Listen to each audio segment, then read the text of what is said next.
Guztioi energia merkea, segurua, jasangarria eta modernoa eskuratzeko aukera bermatzea. Bazenekien 1850 arte bi harri igurtzi behar zituztela janaria prestatzeko, ez dira horren beste urte igaro. Gaur egun, ezin genezake geure eguneroko bizimodua elektrizitaterik edo berokuntzarik gabe irudikatu.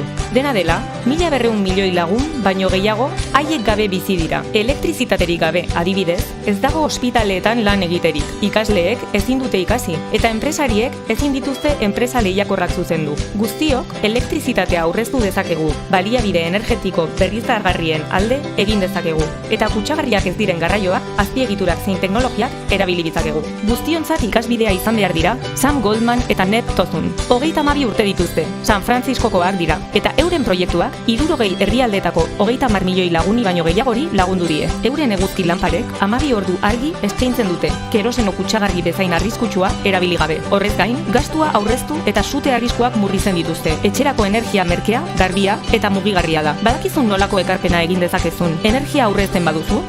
Janaria prestatzen duzunean, kazolak estali, energiaren 75% aurreztuko duzulako. Etxetresna elektrikoen argibideak irakurri, ahalik eta ondoen erabiltzeko eta eraginkortasun energetikoa lortzeko. 2. Aholkularitza energetikoa egin etxean.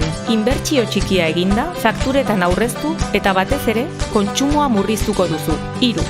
Garraioan ere aurreztu energia. Garraio publikoak, autoak baino 4 aldiz energia gehiago aurrezten du. Oinez edo bizikletaz joatean ordea, aurrezki hori 100%koa da.